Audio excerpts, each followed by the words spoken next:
Retrouvez Instant Mag, votre magazine quotidien présenté par Magali Barthès. Hitler, qu'est-ce qu'il va dire pour essayer de gagner des voix? C'est la faute aux Juifs. Il commence pas comme ça. Si vous votez pour moi, il y aura quoi pour tout le monde? De l'argent. Quoi d'autre? De la nourriture. Du travail.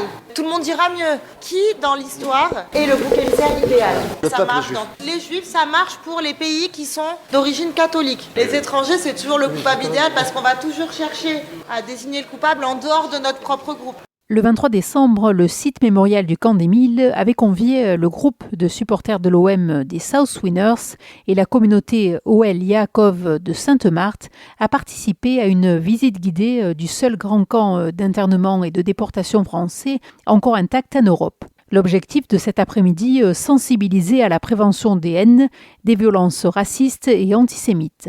Le directeur du site mémorial, Nicolas Sadoul, nous dit toute l'importance d'organiser ce type d'événement. L'objectif de cette journée qui est née après l'événement qu'on a réalisé le 7 octobre 2024 en partenariat avec Radio JM, c'était lorsqu'on en a discuté avec Rachid Zeroual et Raïm Bendao, d'essayer de poursuivre le travail que nous réalisons toute l'année avec différentes associations de jeunesse, centres sociaux, associations d'éducation populaire, de faire ce travail-là avec les groupes de supporters des South Winners, d'accueillir en tant que tel cette association présidée par Rachid Zeroual pour leur présenter effectivement la dimension mémorielle, historique et citoyenne du Camp des Milles, pour susciter la discussion avec eux et leur réaction par rapport à cette proposition. L'essentiel, c'est dans un contexte d'explosion des actes antisémites, racistes, ces relents de xénophobie, des discours qui visent à fracturer la société, à opposer les jeunes contre les vieux, des communautés contre d'autres communautés, de stigmatiser un certain nombre de comportements. C'était de permettre d'appréhender à la fois les événements historiques qui avaient conduit au pire et à la fois de montrer que les freins, les résistances étaient possibles. Ce qu'on a pu constater, d'abord, c'est une grande attention des participants, jeunes et moins jeunes des South Winners, des questions qui étaient posées par rapport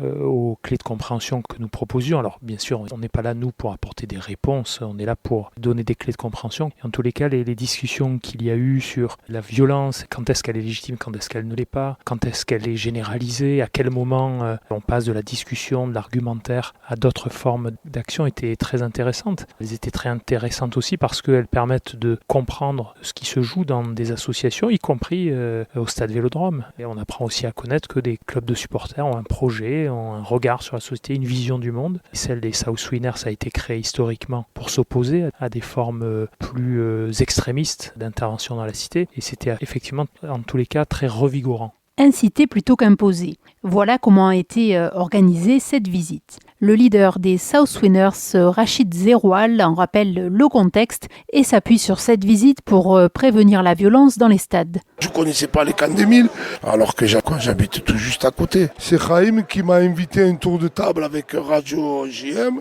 Quand j'ai vu la bâtisse de l'extérieur et que j'ai entrevu le train, j'ai compris là où j'étais. Et ça m'a monté les frissons dans le dos. Et j'ai voulu absolument le faire connaître aux jeunes de chez moi. Je ne voulais pas qu'ils se fassent savoir au travers des réseaux sociaux. Et j'observais tout le monde.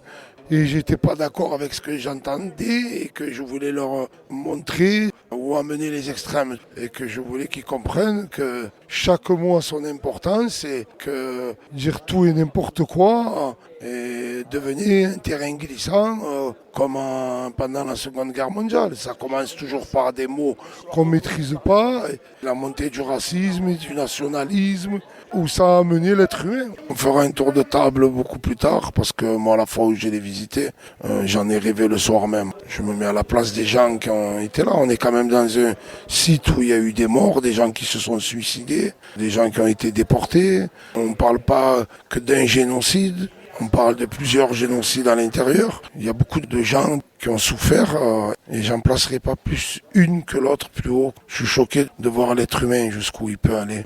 C'est difficile en fait dans la société, peu importe où on est, de se dire au camp d'Émile il y a eu ça et de le mettre en parallèle avec une situation aujourd'hui, on exclut des gens pour un autre motif mais finalement on exclut des gens quand même. Depuis que l'être humain, je crois, il existe, les préjugés et l'exclusion, ça fait partie du dada quotidien. Moi je l'ai vécu, tout le monde s'est senti rejeté à un moment ou à un autre. Et on m'a souvent dit, ne fais pas ce qu'on t'a fait et j'espère qu'ils prendront leçon de ce que ça peut amener. L'important, c'est qu'ils retiennent que le vivre ensemble est le plus important. Et à travers aussi donc cet atelier, on a pu voir aussi ces expositions organisées des indigènes. Moi, je le savais, je regarde beaucoup quand il y a des reportages. Pour la plupart, j'ai vu qu'ils ne savaient pas qu'on exposait des êtres humains, qu'ils les mettaient dans des cages. Comment l'être humain il peut s'émanciper et tomber si bas d'un coup.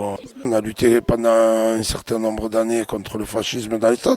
L'État avait sanctionné certains groupes et les ont dissous. Et je m'aperçois qu'en ce moment, heureusement qu'il existe encore les winners, c'est qu'on est vigilant, mais je sens qu'il y a une montée de nationalisme et qu'il y a de retour un peu dans les stades. Quelle est la leçon d'une telle après-midi ? Pour Sébastien, cette visite doit servir d'alarme à propos de tout ce dont nous pouvons être témoins au cours de notre quotidien. C'est une visite qui devait se faire dans le sens où il ne faut pas oublier. Voilà, on vit dans un monde où la paix est en train de s'éloigner des peuples et c'est bien d'avoir pour chacun un rappel historique sur certains faits. Ce qu'on retient de cette visite, c'est qu'on a tous une naissance et on a tous une fin. Donc dans ce petit temps qui nous est réservé, qui peut être d'une toute naissance et d'arriver jusqu'à 100 ans, qu'on doit essayer de tous se respecter les uns les autres et ne pas oublier, comme disait un ami à moi, c'est le Rav Djinovitch, qui disait que l'autre c'est moi. On n'est pas tous obligés de s'entendre, mais d'essayer d'avoir une réflexion sur chacun aussi, tout en respectant les idées des autres, quoi. Le stade de Vélodrome, vous savez, que ce soit les Winners, que ce soit l'MTP, il y a un mélange de population. Et que ce soit juif, asiatique, tout ça, on est tous Marseillais, on soutient tous l'OM, qui unit justement l'OM. On est tous ensemble. Mohamed le rejoint dans ses propos. C'est bien de voir un peu le racisme, il va jusqu'à où. Du coup, à travers les vidéos, on a pu voir les différentes formes de racisme qu'il y a dans le monde, que ce soit envers les juifs, les tziganes, les musulmans, un peu tout. Bon, ce qu'on a vu aujourd'hui, c'est un peu spécial quand même, parce que des personnes ont été enfermées en France. Est-ce que vous connaissiez le site mémorial du camp d'Émile ? Est-ce que vous étiez déjà venu ? Non, pas du tout. Ça a été une bonne expérience. Est-ce que de cette visite, vous retenez que par exemple aujourd'hui, est-ce que vous pourriez réagir dans la rue, vous voyez quelqu'un qui se fait agresser, peu importe sa religion, son origine ? Je pense que je l'aurais fait sans voir cet endroit. Ça, on va dire que ça nous réconforte sur le fait qu'il n'est pas censé y avoir de choses comme ça dans le monde, que ce soit envers n'importe quelle religion, nationalité ou autre. Pour d'autres, comme Madame Plochino, qui connaissait déjà le lieu, actuellement en alternance pour une licence de monteur vidéo chez les South Winners, ce retour au site mémorial du camp d'Émile est l'occasion d'évoluer dans sa réflexion. Le terreau est vraiment très important parce que, comme on a dit aujourd'hui, la violence engrange la violence. Donc il y a quelque chose de vraiment particulier avec toutes les étapes qu'on a vues aujourd'hui et qui peut se passer au stade Vélodrome ou dans le monde et qui nous touche à nous, supporters, comme citoyens. Marseille, c'est vraiment cosmopolite. Donc quand on parle de juifs, quand on parle de musulmans, quand on parle de catholiques, de protestants ou autres, c'est vraiment quelque chose qu'il faut qu'on entende, qu'on ne parle pas de religion, on parle d'humain. Et l'humain est vraiment important dans ça. Salim Benfouda, formateur en travail social, a participé à de nombreuses actions pour la paix aux côtés du rabbin Chaim Bendao. Ce type d'événement est pour lui essentiel pour promouvoir le vivre ensemble, la citoyenneté et la lutte contre toute forme de discrimination. Il est important d'avoir un devoir de mémoire et de sensibilisation et de prévenir face à tout comportement déviant et irrespectueux envers toutes les religions. Qu'est-ce que vous avez pensé aujourd'hui de cette visite ? Cette visite a été très bien mise en place et un devoir de mémoire et un devoir d'action commune pour lancer les alertes, pour éviter les phases qui mènent à la discrimination. Nous avons vu que c'est un processus et il est important de lutter à notre échelle pour aller contre ce processus et informer et sensibiliser. Car c'est aux jeunes de prendre la relève et de lutter pour un monde meilleur. À l'issue de la visite, les 80 jeunes ont pris part à un atelier pédagogique intitulé « Moi raciste, moi antisémite » afin de sensibiliser à la prévention des haines.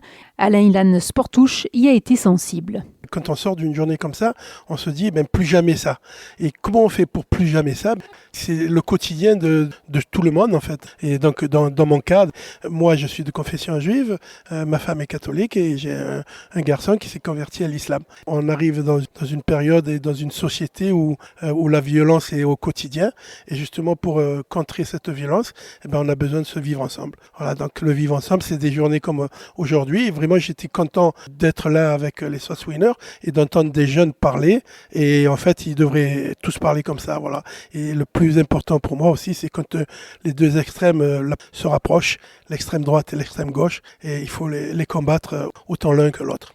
Moi je continue dans ce que je crois être juste, c'est-à-dire se battre pour la paix.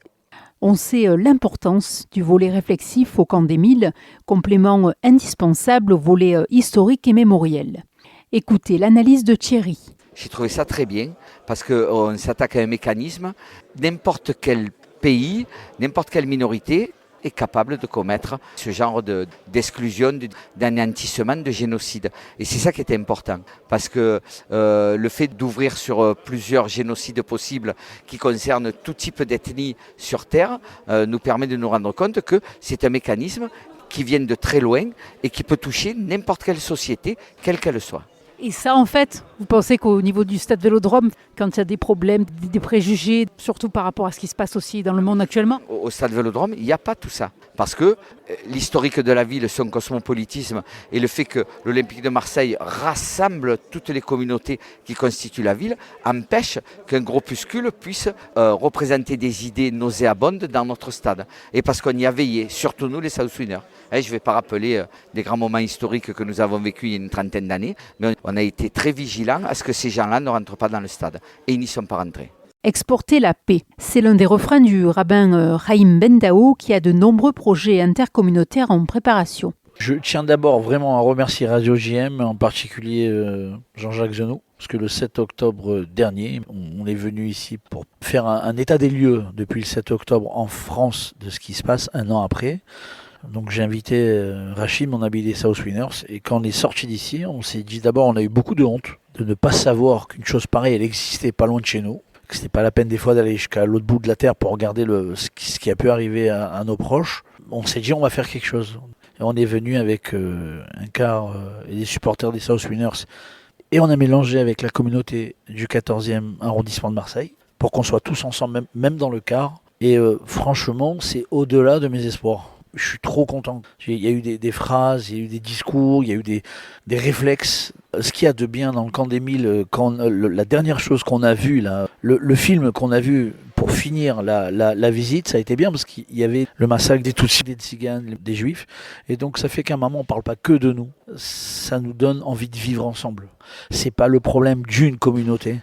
Et à un moment, je me fais force quand j'arrive dans les écoles où j'interviens avec un prêtre et un imam de leur dire est-ce que vous connaissez les camps de concentration que les musulmans ils ont eu à l'époque de Srebrenica. Franchement, j'ai beaucoup travaillé dessus avec beaucoup de supports vidéo. Et à un moment, je vois des jeunes qui ouvrent les yeux. Donc c'est important de stopper toute forme d'antisémitisme, toute forme de racisme, n'importe d'où qu'il vient, parce qu'il changera de camp, il changera d'objectif un jour ou l'autre. Au stade, moi je suis depuis pas mal de temps avec les Winners, je fais exprès d'aller avec ma kippa, comme d'habitude d'ailleurs, avec même le tzitzit katan en extérieur, pour montrer qui je suis, montrer ce que je revendique. J'ai pas eu d'agressivité verbale ou un regard un peu compliqué. Et à un moment, en vrai, ce que je me rends compte avec le temps, c'est que voilà, on se connaît pas, on fait beaucoup d'amalgames. Et le travail d'être présent, de discuter, de décortiquer, c'est très important. Faire comprendre que si l'on ferme les yeux sur un génocide, même s'il ne touche pas notre propre communauté, on ouvre la porte à ce que de telles horreurs puissent se reproduire ailleurs dans le monde. Telle est la leçon de cette visite inédite. Retrouvez Instant Mag, votre magazine quotidien présenté par Magali Barthès.